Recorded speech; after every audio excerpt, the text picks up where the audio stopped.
1 Mississippi.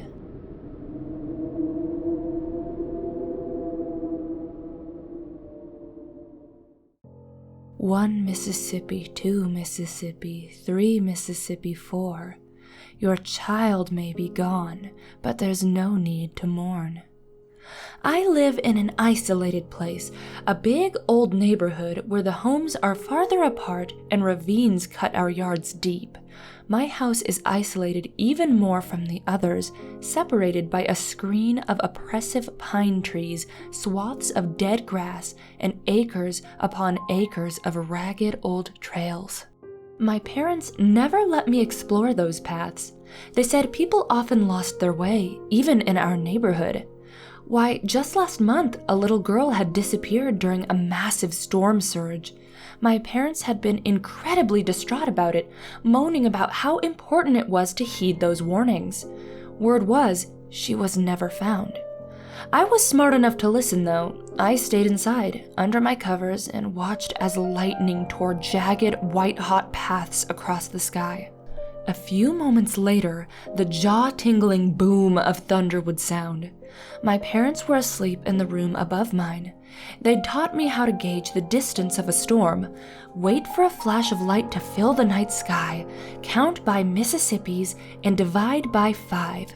For every 5 seconds, the storm was a mile away. I had a tough time with numbers other than 5. We were only just learning how to divide in school. I counted to 10 Mississippi this time before the thunder rolled over me, filling my ears with a cacophony of brass roars. The sound didn't scare me. In an odd way, it was rather comforting, affording me the false security of the brick and glass that separated me from the elements. Neither the blinding light nor the deafening tremors could reach me.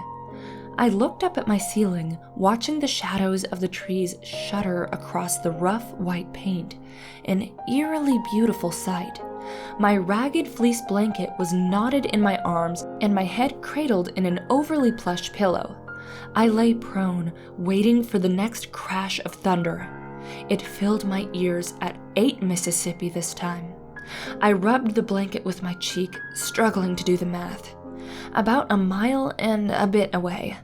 As the thunder died away, a different sound permeated my perfect silence. A creak, followed by a dry scuff. Then, silence again. My neck hairs prickled and I curled in harder against myself. Another flash spread throughout the room. I felt thankful, feeling the familiar fear of nature's staggering power wash away any unease. I counted again, clutching my blanket close. 5 Mississippi. The storm was closing in, the thunder a harbinger of the damage that would follow. Another flash illuminated my room through the big window opposite my bed. I made out the purple outlines of the sparse trees beyond, shuddering briefly as I imagined being out there among them. At least I had my home, my room, and my bed. Another peal of thunder washed over me. 4 Mississippis later. When it died, I heard yet another creak of the floorboards. I remained frozen, convincing myself that there was no threat if I could not see it. A fresh flash of light blazed through my bedroom, and for a fraction of a second, I made out a flicker of movement just to the right of my window. I stared at that spot in my bedroom, trying to detach some imagined entity from the well of shadows that formed in the corner of my room. Just as my eyes settled on the darkness of that spot, a new flash bloomed within the darkness, and I was blinded once more. Groaning, I squeezed my eyes shut. I was not scared of thunderstorms. Dogs were, other kids were, even my parents jolted from the occasional crack of thunder. I did not. I observed them, measured their distance, and took comfort from them. It took me a few moments to discover what was wrong with the last flash. No thunder echoed after it. I tried to recall my count, but realized I hadn't done it. I waited for the next spire of lightning to blaze across the trees just beyond and actually sighed in relief when it did. But in that moment, something else caught my attention. As the lightning filled my room, a secondary burst of light seemed to pop up just beyond the fringes of my window. I peered hard into the trees as their black-purple outlines were electrified across my vision, but nothing else appeared. With another groan, I buried my head against my pillow and peeked out from under one guarded eyelid. The thunder rolled across my room at 3 Mississippi count this time, but again, an eerie creak seemed to dog at its heels. I scanned my window, searching for any flicker of movement, but none appeared. There was nothing there. Only Mother Nature in all her awe-inspiring power, waging war of electrified plasma and sonic concussions against the earth. I began to doze. My guarded gaze dipped in and out of consciousness, blurring and refocusing on the window. In my mind, I kept up the tally, wondering when the storm would hit us. Those flashes bombarded my eyelids, casting spectral outlines of the trees against the weird red void I got when I tried to squeeze my eyes shut. I found I was reaching out more with my ears for any discrepancies, cataloging the thunder's ripples just as a flash flickered across my reddened vision. Exhaustion must have dulled my senses, because at some point I began to realize that the thunder didn't always match up with the lightning flashes. Sometimes it would just be the flash, followed by a creak. I'd struggled to erase the creaking from my mind, burying one fear under another, but it was getting harder to ignore. Fear paralyzed me, keeping me from reaching out into the darkness of my room to confront my suspicions. I kept gazing out the window, praying for the next flash of lightning. Instead, the next flash popped up to the left side of my bed. I saw in the window an outline of some sort, vaguely humanoid and thin. I yearned for it to be a tree, but a growing sense of dread took hold of the logical part of my mind. It was something far worse. Remaining still as a mannequin, I peeked from the cubbyhole of my covers and under my eyelid and applied the lightning distance principle to this new phenomenon. A flash, 10 Mississippi, another creek. Another flash, 7 Mississippi, another creek. Each pulse of light bringing to fruition the thing's gangly black limbs in my window. It was getting closer to my house. There was another flash, this one coupled by a lick of lightning. 5 Mississippi.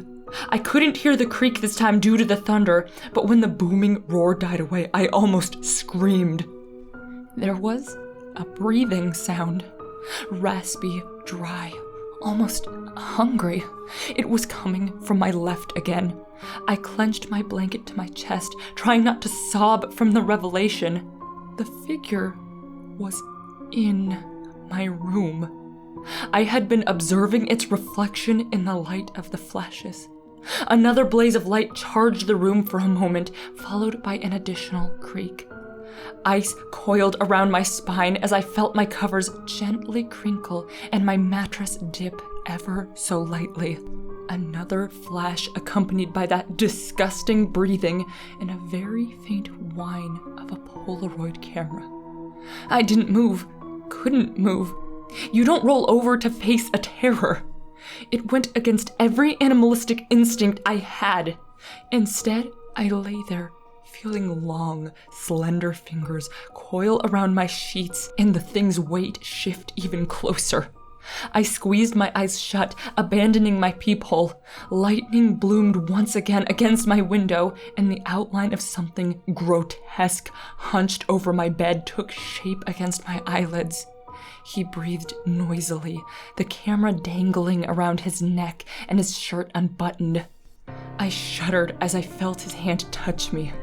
In the window, I could see him practically smothering me, his greasy clothes ragged with dirt and mud. He had a scratchy beard and his breath smelled of rotting meat as he placed one gnarled hand on my leg and began brushing upward. His lips hovered just above my ear, pulling back my dark hair and touching the skin. "I wondered where you disappeared to," he said in a crusty whisper. "I thought them woods claimed ya."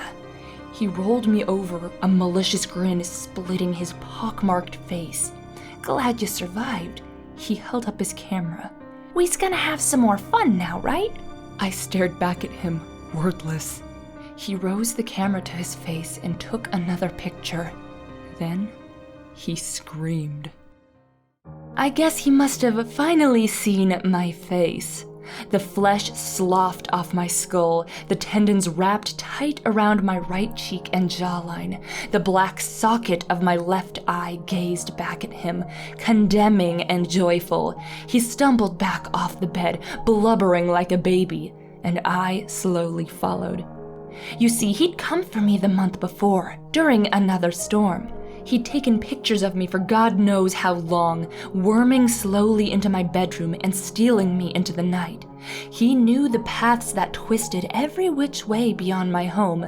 Sure, no one would ever find us. But I had escaped. I fled into the woods during that storm, but soon I too became lost. I'd fallen asleep, counting for an eternity. And then, when I'd awoken once more, it was during another storm. I knew where to go. My parents' grief could never be mended, but I could still make things right. I knew he'd come searching, crawling back into my room like a cockroach. And here he was, sobbing pitifully at the foot of a little girl's bed. I stepped off the bed slowly, watching him scramble back towards the window. There was nowhere he could go. A flash of lightning glinted off my alabaster skull, echoing through my mind as I knelt down beside the creep. "Mercy does not await you," I intoned in a dry voice. "Your remains shall never be recovered, never relinquished, never put to rest." He looked back with wild yellow eyes. I rested a skeletal hand on his shoulder. "Come now. Let us have some fun in the woods." He cried out as my grip tightened, then screamed blindly as my fingers pierced into his tendons, hooked his collarbone, and dragged him behind. He kicked and flailed, writhed and sprayed garbled prayers into the night, but the thunder drowned him out. He couldn't stop me. Deep into the woods we traveled, farther than any sane human might travel. At some point, he passed out from the pain. The camera still dangled around his neck, filled to the brim with memories of his past atrocities. I came to a stop in a small clearing where a tree split by lightning sat. There, I slung the bumbling creep at the base of the tree and slapped him to make sure he woke up. He looked around blindly, crusty features thick with fear. I lifted him into the splintered trunk of the oak and pierced his arms and legs with shattered wood. There he screamed and foamed, but unable to move as I stepped forward and took the camera from his neck. "One picture, a flash in the night," I murmured, raising the camera to my socket and taking a candid. "That is all anyone will remember you by." I stepped up and wrapped my fingers around his greasy neck before slamming the camera into his mouth, shattering his teeth and lodging it into his jaws. Pictures continued to roll off, illuminating his chest and throat as he wept and struggled weakly. I backed up, smiling, remembering the pictures he'd taken of me. I counted the times between each flash, slipping further and further into the woods. 1 Mississippi, 2 Mississippi, 3 Mississippi. Lightning flared and thunder roared, and I disappeared into the night. The police would never know what happened to the little girl who disappeared. There would be an area-wide search, missing posters, the whole 9 yards.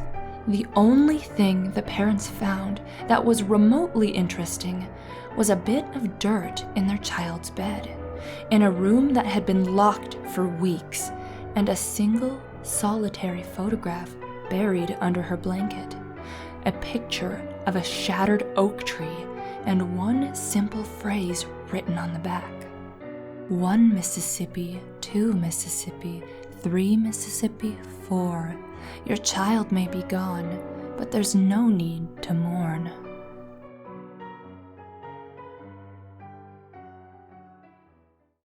Thanks for watching, and before you go, here's a special shout out to my patrons who donated $20 or more: Tyler Spooks, Alice Gutierrez, Kura, and Simon Laverdier Delisle. Thanks so much, you guys. If you're interested in becoming a patron and helping me to keep YouTube creepy, please feel free to check out the link in the card.